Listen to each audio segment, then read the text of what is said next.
നിങ്ങളുടെ favourite shows ഇനി ഒരിക്കലും മിസ്സാവില്ല. ഇപ്പോൾ C5 കാണും നിങ്ങളുടെ ഫേവറേറ്റ് ഷോസ് തികച്ചും സൗജന്യമായി. സത്യാമ്മ, എനിക്കൊരു വാക്ക് തരാവോ? എന്താ? എനിക്ക് എന്തെങ്കിലും സംഭവിച്ച അവനെ, എന്റെ രോഹിത്തിനെ ഒരമ്മയുടെ സ്ഥാനത്ത് നിന്ന് നോക്കിക്കൊള്ളാവുന്ന വാക്ക് പത്മാവതി. വേറൊരു കല്യാണം കഴിക്കാൻ പറയണം രോഹിത്തിനോട്. ഞാൻ വെല്ലുവിളിക്കും.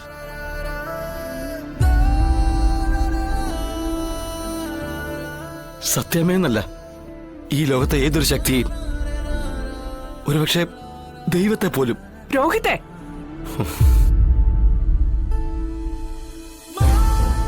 എന്റെ ശ്യാമയ്ക്ക് വേണ്ടി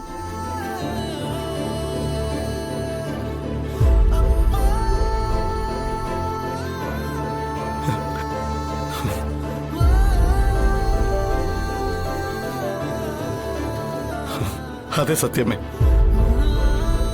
എന്റെ ശ്യാമയ്ക്ക് വേണ്ടി ഞാൻ ആരെയും വെല്ലുവിളിക്കും, സത്യമേ പോലും.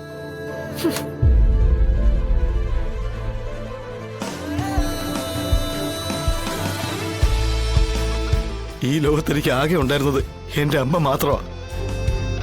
അച്ഛന്റെ മരണശേഷം ആ മുഖത്തെ പുഞ്ചിരിയായിരുന്നു എനിക്ക് സൂര്യോദയം. അമ്മയുടെ മുഖവും ഇരുണ്ട ലോകം മൊത്തം ഇരുട്ടായി പോവും. അമ്മയ്ക്ക് വേണ്ടിയാ ഞാൻ ജീവിച്ചത്. ആ അമ്മ അപ്രതീക്ഷിതമായി എന്നെ വിട്ടുപോയി. സത്യാമ്മ, എനിക്കൊരു വാക്ക് തരാവോ? എന്താ? എനിക്ക് എന്തെങ്കിലും സംഭവിച്ച അവനെ, എന്റെ രോഹിത്തിനെ ഒരമ്മയുടെ സ്ഥാനത്ത് നിന്ന് നോക്കിക്കൊള്ളാവുന്ന വാക്ക് പത്മാവതി.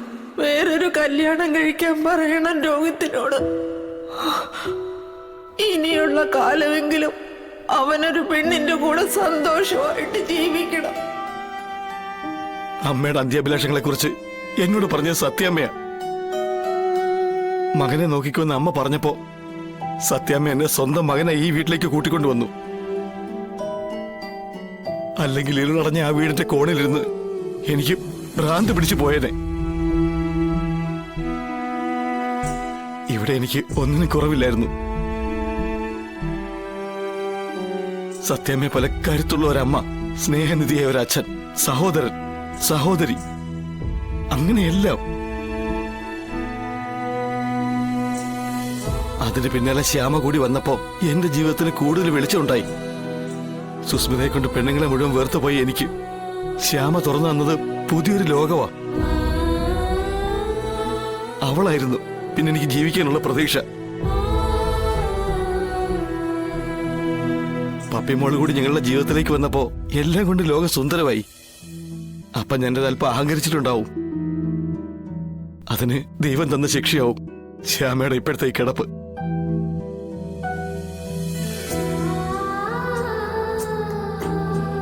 സത്യമേ, അതിനിടെ ഇവിടെ പലതും നടന്നു.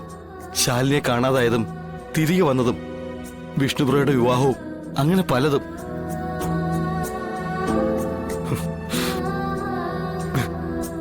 സത്യമേ, ഞങ്ങളെ അതൊന്നും ബാധിച്ചിട്ടില്ല. സത്യമേ, സമ്മതിച്ചു. ശാരദാമ്മയുടെ മോളാ ശ്യാമ, ശാലിനിയുടെ അനിയത്തിയും. അവർക്കൊക്കെ സങ്കടങ്ങൾ ഉണ്ടാവുമ്പോ ആദ്യമൊക്കെ ശ്യാമയ്ക്കും വേദനിക്കുമായിരുന്നു. അപ്പോഴൊക്കെ ഞാൻ അവളെ ആശ്വസിപ്പിച്ചിരുന്നത് എനിക്കിങ്ങനെ വേദനിക്കാൻ പോലും ആരുമില്ലെന്ന് പറഞ്ഞ. അവളുടെ സങ്കടങ്ങള് എനിക്കും വേദനയാകുന്നു മനസ്സിലാക്കിയപ്പോ ശ്യാമ അതൊക്കെ മാറ്റിവെച്ചു. അതല്ലെങ്കിൽ അതെല്ലാം മറന്നതായിട്ട് എനിക്ക് മുന്നിൽ ഭാവിച്ചതായിരിക്കും. ആദ്യമൊക്കെ അതവളെ വിഷമിപ്പിച്ചിട്ടുണ്ടാവും. എങ്കിലും ഞങ്ങൾക്ക് മാത്രമായിട്ടൊരു കുഞ്ഞു ലോകം ഉണ്ടായിരുന്നു. ഞാനും ശ്യാമയും പപ്പിമോളും സന്തോഷം മാത്രം കണ്ടെത്തുന്ന ഒരു കുഞ്ഞു ലോകം. അവിടെ ശ്യാമ ശാരദമ്മയുടെ മോളല്ല, ശാലിനിയുടെ അനിയത്തിയല്ല. ഞങ്ങൾ മൂന്നാൾക്കും, ഞങ്ങൾ 3 പേരും മാത്രമേ ഉള്ളൂ. ആ കൊച്ചു ലോകമാണ് ഇപ്പൊ പൊട്ടിത്തകർന്ന് താഴെ വീണത്. എടാ, പൊട്ടി തകർന്ന് താഴെ വീണെന്ന് നിന്നോട് ആര് പറഞ്ഞടാ? അവൾക്കൊരു അപകടം ഉണ്ടായി, അതിനുവേണ്ട ചികിത്സ നമ്മൾ അവൾക്ക് കൊടുക്കുന്നില്ലേ? ചികിത്സ കൊണ്ടെല്ലാം ആയോ സത്യാമ്മേ? വീണതിന് ശേഷം ഈ നിമിഷം വരെ ജലപാനം കഴിച്ചിട്ടില്ല ശ്യാമ. സത്യാമ്മയ്ക്ക് അറിയാലോ. എനിക്ക് നല്ല ഭയമുണ്ട് അവൾക്ക് എന്തെങ്കിലും സംഭവിച്ചു പോവോന്ന്. കൺമുന്നിൽ വെച്ച് അവളെ മരണത്തിന് വിട്ടുകൊടുക്കാൻ എനിക്ക് വയ്യ. ശ്യാമയ്ക്ക് ഇപ്പൊ വേണ്ട ട്രീറ്റ്മെന്റ് നമ്മൾ കൊടുക്കുന്നില്ലെന്ന എന്റെ വിശ്വാസം. അവൾക്കിപ്പോ വേണ്ട ട്രീറ്റ്മെന്റ് ടാബ്ലറ്റ് മെഡിസിൻ ട്രിപ്പ് ഒന്നുമല്ല സത്യമേ. ദേ ഈ നിൽക്കുന്ന ശാലിനിയാ. അതുകൊണ്ട് തന്നെയാ ഞാൻ ശാലിനിയെ കൂട്ടിക്കൊണ്ടു വന്നതും.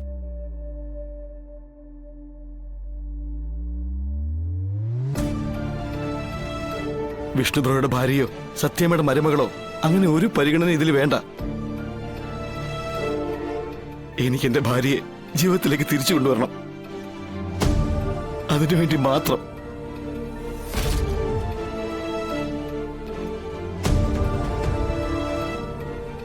സത്യമ്മ അത് മനസ്സിലാക്കുമെന്ന് ഞാൻ പ്രതീക്ഷിക്കുന്നു. അതുകൊണ്ട് തന്നെയാ ആരുടെ അനുവാദത്തിന് കാത്തു നിൽക്കാതെ ഞാൻ ശാലിനെ ഇങ്ങോട്ട് കൂട്ടിക്കൊണ്ടുവന്നത്.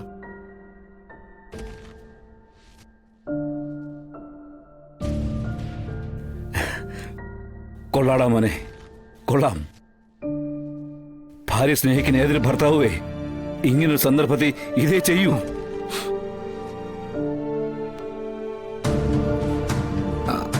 അല്ല മാം, രോഹിത് ഇത് തന്നെ ശരിയെന്നാ എനിക്ക് തോന്നട്ടോ. അവന്റെ ഒരു സർട്ടിഫിക്കറ്റ്. ശരി, ഇനി സത്യാമ്മയ്ക്ക് ശാലിനി ഇവിടെ നിൽക്കുന്നത് പ്രശ്നമാണെങ്കിൽ എനിക്കൊന്നേ ചെയ്യാനുള്ളൂ.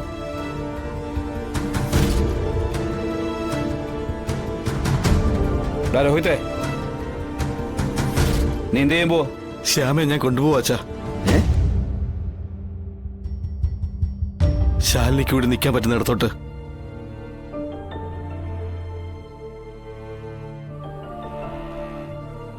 വഴിവെക്കലെങ്കിൽ വഴിവെക്കൽ വെച്ച് എന്റെ ശ്യാമ എനിക്ക് ശുശ്രൂഷിച്ച് തിരിച്ചു കൊണ്ടുവരണം.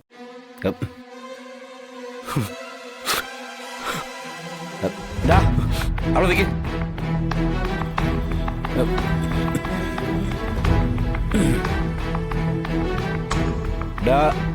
നീ ശ്യാമയും കൊണ്ട് എങ്ങോട്ടും പോകുന്നില്ല. അവളെ ഇവിടെ തന്നെ ചികിത്സിച്ച് നേരെയാക്കും.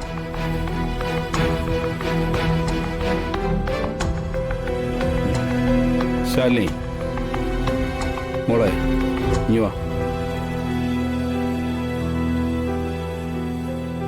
ഇങ്ങോട്ട് വാ.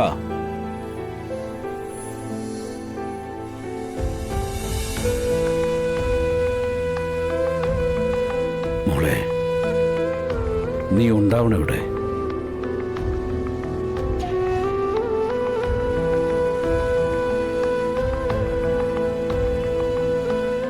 ചെല്ല്, നീ അവിടെ അടുത്തേക്കില്ല. ഡൗൺലോഡ് ചെയ്യൂ C5 ആപ്പ്. കാണൂ എല്ലാ എപ്പിസോഡുകളും സൗജന്യമായി.